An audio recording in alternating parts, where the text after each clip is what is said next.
welcome to the Man United agenda. I actually have a bit of breaking news that I've just seen flash across my screen from Fabrizio Romano 14 minutes ago. Negotiations between Napoli and Man United are at final stages on loan deal with buy option clause to become mandatory. By option? Yeah. So instead of option, it's clause. It's to become mandatory. So what does that mean then? It's not an obligation. I've never heard. It's normally obligation to buy or option to buy. What's this mandatory shit? So basically, the clause will be in there, and there'll probably be a penalty clause if they don't buy him. Same as the Chelsea. Oh God! So he's coming back. Same as Rashford, yeah. Oh God! All right. Okay. But there's your bit of breaking news. But welcome to the Man United agenda. It is Monday. It is a bit weird today, Mr. B. Obviously, we were all blowing smoke out our ears yesterday. I'm still a bit PO'd about the way that we went about our business yesterday, but there's news creeping out of the woodwork around Kobbie Mainoo. The talk is that he is not happy. There was videos of him leaving Craven Cottage yesterday, and he had a puss on him, and rightly so. He didn't get bare minutes out on the pitch. And now he's open to leaving in the final week of the transfer window, according to TalkSport and Alex Crook and a few other of those piranha journalists that are going around the place. But before I get your thought on that, there's two bits of housekeeping I want to do because I forgot to do them yesterday. And that is that we are on the road to 4K. And all you have to do is hit that free subscribe button. And when we hit there, one of you, in a method that we will disclose to you at that stage, will win one of these Man United jerseys for this season. Or for the price of a Freddo, aka a quid, you could join the Man United agenda. And once we reach our targeted number of joinees, we will be giving away the signed Bobby Robson jersey. And Colm will be detailing how that's going to take place once we get there.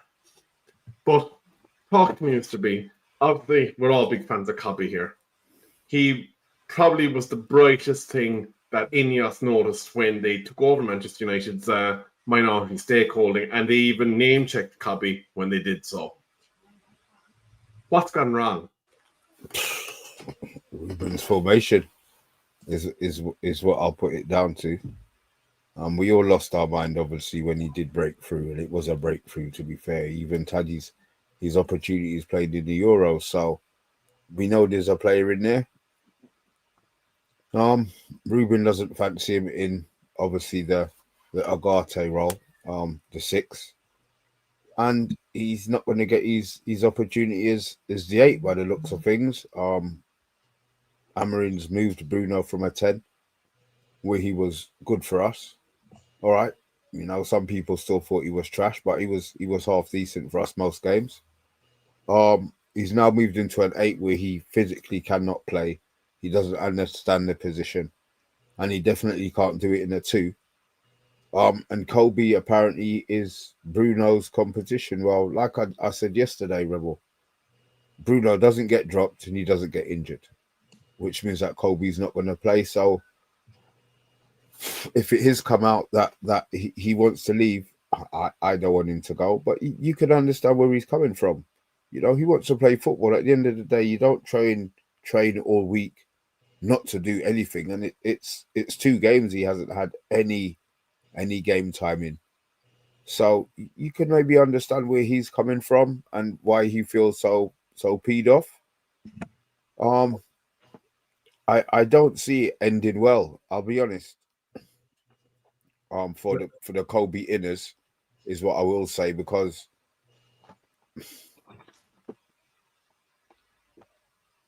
I wouldn't like to think that the club would release Kobbie or let him go, but they've also got to try and balance the book somewhere along the line.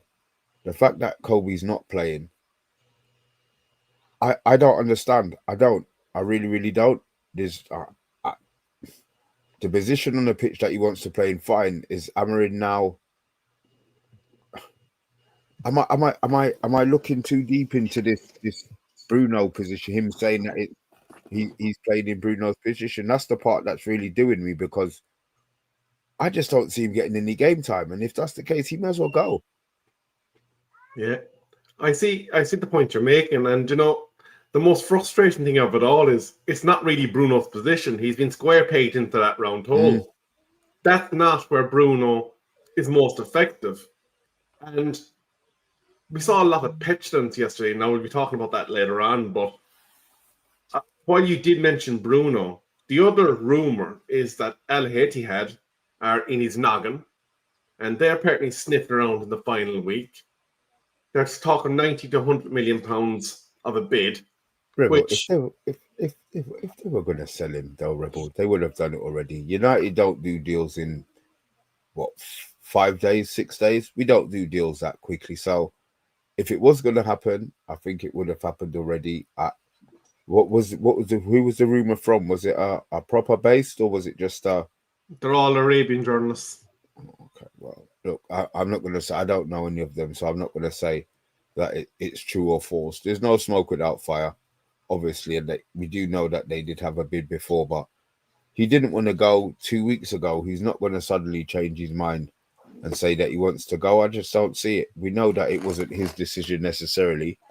It was probably a wife's, not a wife's decision in regards to she controls everything, but you have that discussion with your partner, and from what we were aware, it seemed like she wasn't the one. He wants to play in the World Cup. Yeah, granted, if he goes over there, he's still going to play, but he's not ready for the Saudi.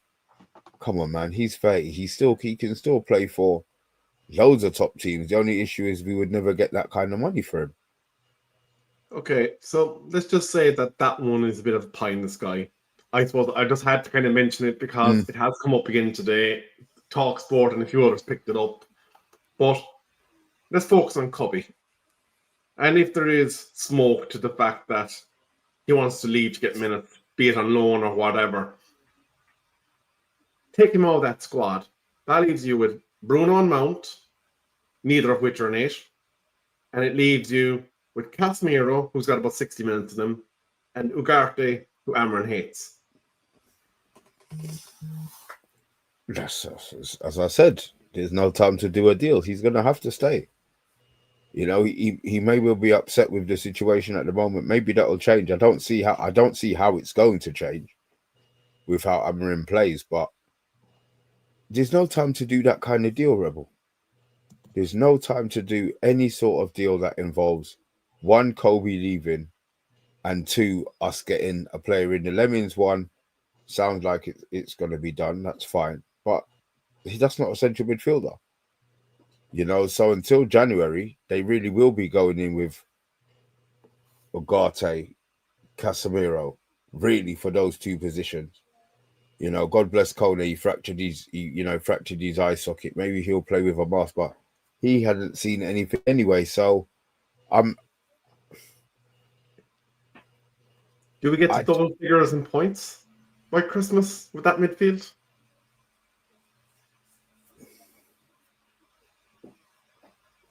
I leave it with that, but let's get on to the main business. And before we do anything else, I'm just going to throw up these stats just briefly. So 52-48 possession in favour of Fulham. Shots on target, Fulham had one more. Shots off target, United had one more. Fouls were 12-10. Throw-ins 20-14. Offsides 2-1. Yellow card apiece, no red cards. Corners 9-6 in favour of Fulham. Counter-attacks 0-2. And block shots 5-2. Your lineup was Altay Bindair, Lenny Yoro, Matthias de Ligt, Luke Shaw, Ahmad, Casemiro, Bruno Fernandes, Patrick Dorgu, Brian Mbeumo, Mason Mount, and Matthias Cunha. But that brings us to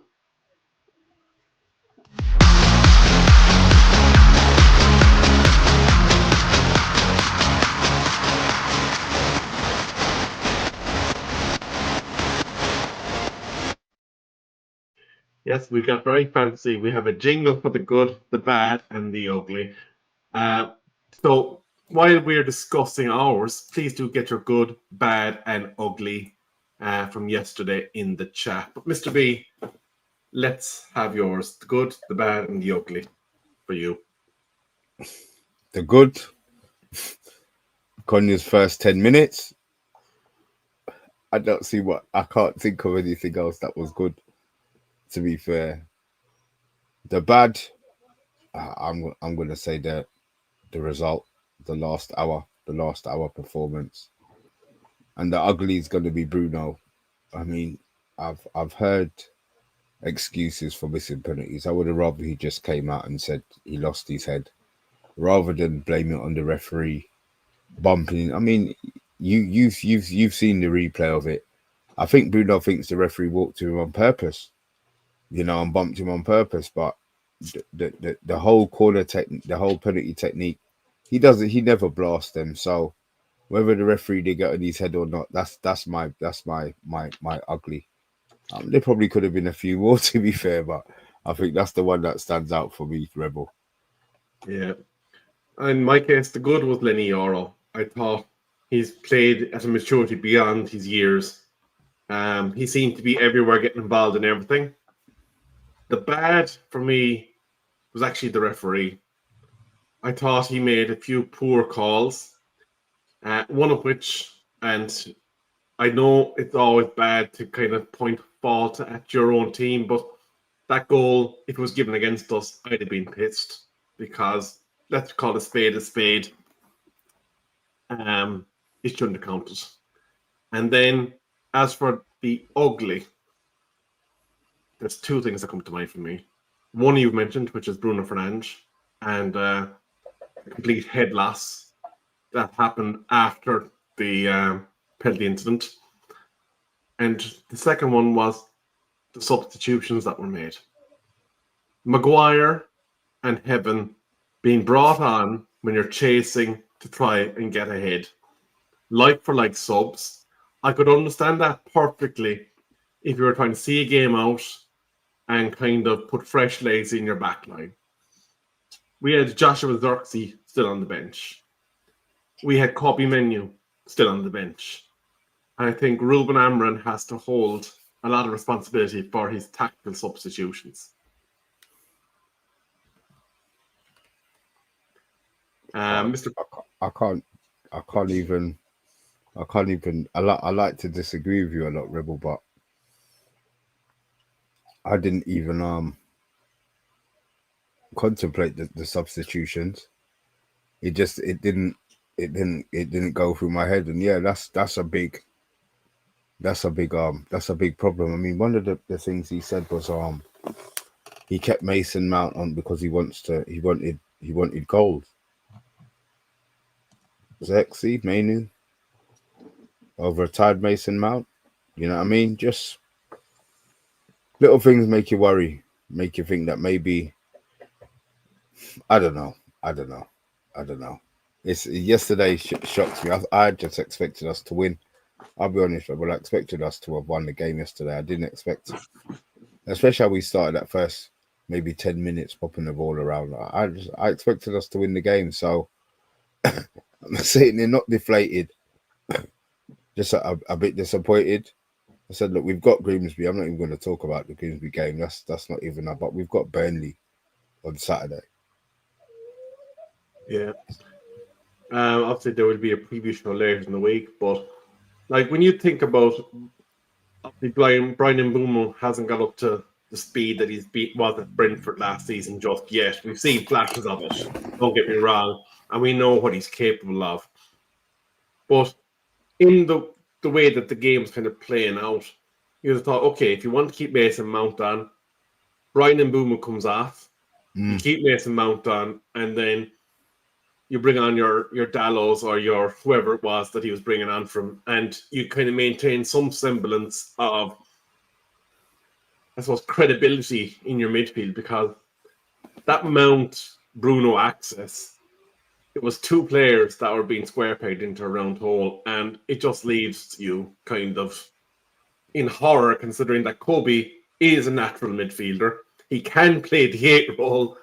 Now, I think it's a pace thing. I think he feels like Kobbie doesn't have the pace, but then Casemiro doesn't have the pace. That's kind of the excuses that he's using. I'm just not sure. I understand Casemiro's levels above Mainoo in what he's seen and what he's done on a football stage, but is Mainoo really slower than Casemiro on the pitch? no, I wouldn't think so. At this juncture in his career, like maybe prime Casemiro, there's an argument for. Like Casemiro never had oodles of pace, but he was fantastic because he's reading on the game. And the other side of it as well is Bruno doesn't always manage to kind of keep it straight in his head everything that's going on in his defensive duties, does he? Which kind of leaves you even more kind of wondering what the logic behind it was. But there are a few comments that I'm going to just quickly hit. I'm going to get this one as close of the show. So, POTUS, you might have to hold steady for the answer to that question. Tyrone is saying, I'm not saying Kobbie is the finished article, but he's better than the likes of Ugarte and Bruno at ball retention. United should have brought in another counter-attacking manager. AJ saying Maguire is our new backup striker. Let's see here. Who else have we got? Tyrone was just saying that Bruno should have been sold by now. He's very much hindering the close progress on the pitch. There is a debate to be had there as to whether or not, for good or bad, you just go with Kobbie in midfield for the rest of the season and let him earn his stripes and kind of sink or swim. Sink or swim, yeah. Stephanie's saying Bruno should have been hooked at half time. Stephanie's also saying Kobbie's as quick as Scotty McTee. And Tyrone is saying all great teams use a 3-man midfield. So this topic of Ruben Amorim's formation is rearing its head again. There's a couple of teams in the Premier League that play it, and they all seem to have various degrees of difficulty in kind of controlling a game. And as we saw from the comments of the Fulham manager yesterday, they know how to set up against it. Yeah, but then somebody said that about setting up against Ten Hag last season. So I don't take much into it. If they had said it before the game and then did it, that's fine. But it's easy to talk after the game about what they did and what they didn't do, blah. But at the end of the day, they didn't win the game. So I don't really take too much into that, to be fair, Rebel. Yeah. David Sarr is saying Bruno is an easy United player to displace in the team because he fits nowhere. If Kobbie wants that number 6 role, it's there for the taking. Is it? How does he just? I'm going to put it out there. Sorry to cut you again, Rebel. Just asking the question: how does Kobbie get the opportunity to displace Bruno? How would you? You're Kobbie. How are you looking at? Obviously Grimsby. He could score a hat-trick against Bruno. A hat-trick against Grimsby in his position. I still don't think he starts. So that's more what I'm saying. Where does he get the opportunity to start? You raise a good point, and the question I have for you, because I am going to keep today's show short because obviously there is football starting to simmer, and I am conscientious that probably a lot of United fans probably have a kind of a cheeky interest in it because of the whole Isaac debacle. But is the Portuguese card significant here? Because obviously we know Ruben Amorim, sporting manager, Portuguese man, and we know that Bruno is a Portuguese man, and Diego Dalot is a Portuguese man. And there's been a lot of questions over their benefit in the United starting team. Now, we obviously know what they're capable of as players and the quality that they have. But in particular, Dalot, you'd wonder, is there a bit of Portuguese tinted glasses there? No, what all managers have always said is that Dalot is a brilliant trainer. Now, if you're taking a training session as a manager, you want to see your players giving 100%. We've seen Dalot play, and I think the last year and a half, he's not say he's fallen off a cliff, but his levels have definitely deteriorated. He has to decide what he wants, whether he wants Mainoo, if he wants the team to be that attacking threat with Ahmad, who again he squeezed into a position. I think ideally Mazraoui is probably the one who would be. I would have said Ahmad to be first choice, to be fair, but Dalot wouldn't be getting anywhere near the team. Now, in regards to saying Portuguese bias, I don't think so. The Bruno one, Bruno's captain, like Maguire, they played Maguire until it was impossible to play Maguire. You know what I mean? Maybe it'll get to the stage where it's going to be impossible for him to blame Bruno. Now, I'm not saying he's building his team around Bruno. We discussed this yesterday, but he may be trying to protect him in regards to the player that they buy. Now, that's unfair to ask a player to do two jobs. Do your own and cover for Bruno when he decides that he wants to vacate the field. Amarin, you could see what the issue was when we went chasing the game. Surely Amarin must be smart enough to see it. The question maybe is he brave enough to drop Bruno? There's the $1 million question. I suppose I will come around to kind of the last few points I have today. One is going to be around obviously the transfer market. One is going to be around the teams that have come up, and the final one then will be to answer Mr. Porteous' question. So let's start with the promoted sides. All three of those sides have picked up a win in the Premier League before Manchester United Football Club. I'd argue that it was unfair that Fulham actually even got a draw yesterday. They probably should have won it, given the refereeing decision. When do we start to worry when we don't see wins coming on the board? If we don't beat Burnley, there's going to be an issue because we've then got, is it Man City and Liverpool after that? So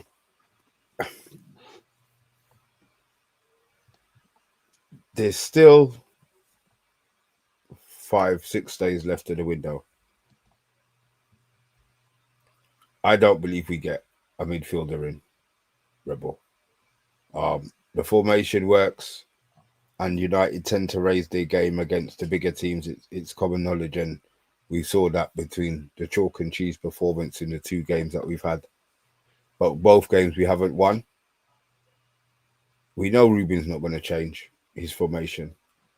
Maybe he has to start changing the personnel in there, and maybe that's when it will get to that stage where, because formation is not going to change. Maybe he doesn't understand how to play a different formation. Who knows?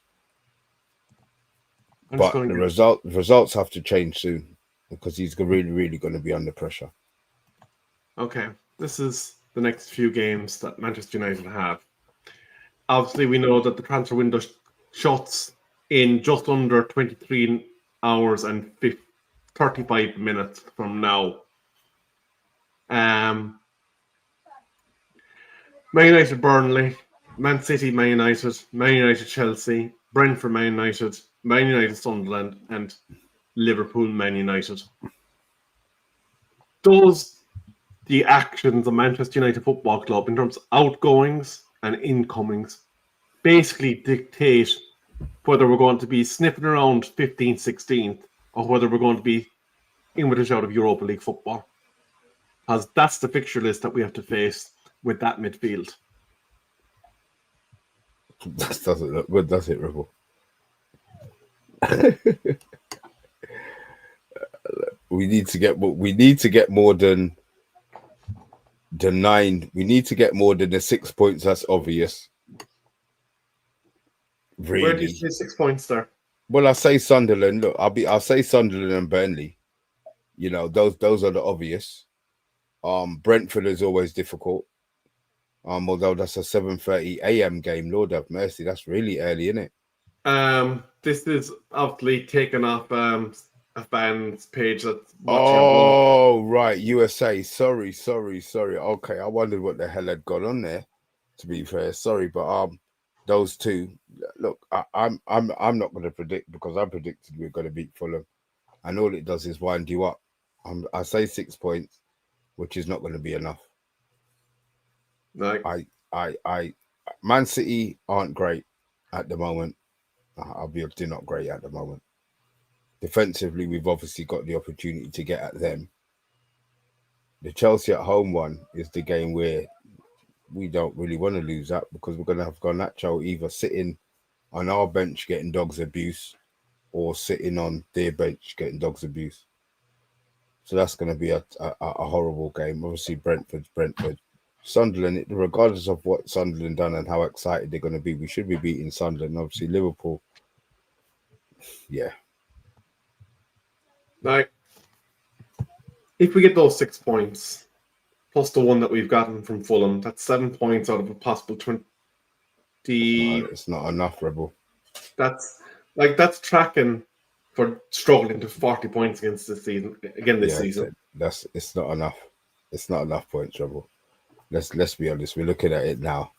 Not out for after to finish that series of games and to have 7 points. He's in trouble again. He's going to be in trouble again. Just want to say big up to Dermot for subscribing for back-to-back months. Thanks, Dermot. Let me just kind of, I suppose, set the question a different way. We all know that, there's always other transfer windows, there's future transfer windows to address certain things. But at this juncture, do you have to kind of sit there and say, even if you're sacrificing any significant transfer activity next summer, do you go balls to the wall and leverage next summer's transfer window to try and salvage this year?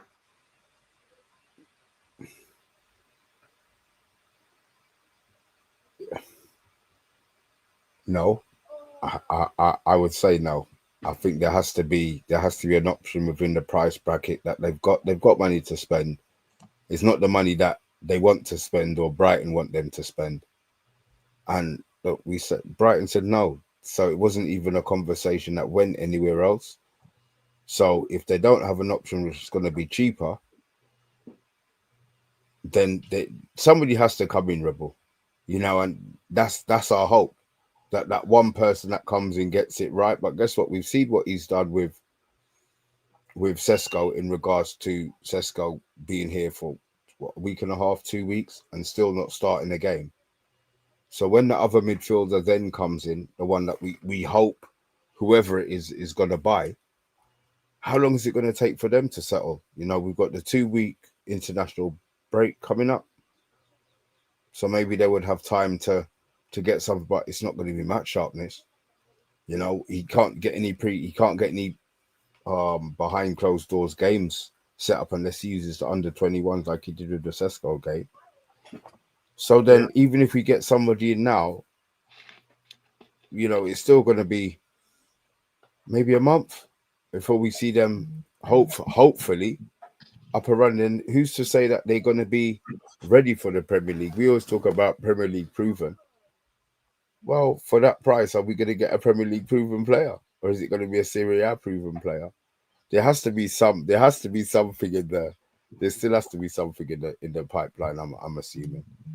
Yeah, like when you think about it, and how I suppose critical the situation is, Casemiro still is our most important defensive part of the jigsaw in central midfield. We know that his legs are gone at about 55 to 60 minutes. So that means somebody else has to come in and finish out or start the games for Casemiro, depending on how we think it's best to deploy him. One injury to Casemiro, and that midfield is probably the worst midfield in the Premier League. Even with Casemiro, it's one of the worst. It's one of the worst in the Premier League. Casemiro's going to get injured. Guaranteed. Here's the thing for you now, right? If we don't attack that transfer market, it's been poor. We're probably surrendering on this season because, let's face, there's very little hope of kind of pulling any reasonable output based on what we've seen so far when we're getting overrun in midfield. We have 3 very nice options in attack. But if we don't have the foundation, then we are in trouble. But just to finish out, I am going to hit a few comments. Tyrone says, I respect Yabba, but the Maguire fandom propaganda needs to stop. Chatsport says, he would have needed to beat Fulham and Burnley. Portis has gone off to work, so we will get to his question to finish out. Dermot's saying that their window's been extremely frustrating in their places, but you're playing good football, Dermot. You're in and around the top of the league, 6 points. You can't complain with that. There you go. Niche fan is saying Cunha is the only decent thing about this window. It's the worst midfield with Casemiro. He agrees with Jim. Our midfield is still absolutely pony, Dermot, and that is the foundation in which we go. And Stephanie saying midfield was always neglected. But let's finish out here. There was a question asked at the start of the show. Do you think Ruben Amorim will last until Christmas?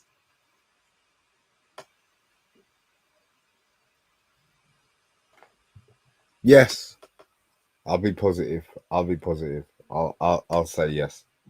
Yes. Well, I think he's ability to survive depends solely on what happens between now and next Monday. Do we get in a midfielder? There's talk that Real Madrid are actually trying to ship Camavinga, and there's a reason why. Apparently, he is as glassy as Varane. He picks up injuries like nobody's business. And even though he's quality, they're not prepared to roll that gauntlet. You know what it is as well? You got to think managers always come in and there's always somebody that they don't like. You know, there's always somebody who doesn't fit. So it's going to be interesting to see if he does leave, but I don't see him coming to us. We've got nothing to offer him apart from wages, and they're not going to be breaking the bank for him. We're on that Stiller level that, you know, we weren't interested in, then we weren't interested in him, then we weren't interested in him, and then we're not interested in him. So I think those are the levels, that £40 million mark, anything over that, we're not getting done. Yeah. Rio, as for positivity, I wouldn't say that I'm more positive. I'm just a bit more cold with my my barbs today. Just to finish out the comments, they're selling Camavinga to get Baliba. It's blatantly obvious. And Rabiot is there with his mother somewhere in the background, looking to arbitrate a move. But ladies and gentlemen, boys and girls, children of all ages, thank you for joining us here on the Man United Agenda on this super short, early Tuesday show. It's Monday. Monday show, sorry. Mother of God. That really is early for a Tuesday, Rebel. Yeah. But do let us know your thoughts on your good, your bad, your ugly in the comments after the show. Let us know, do you think Man United do anything to save their season in the final week of this transfer window?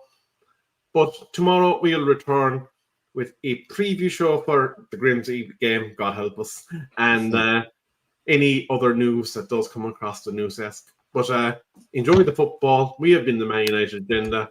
A very good night to you.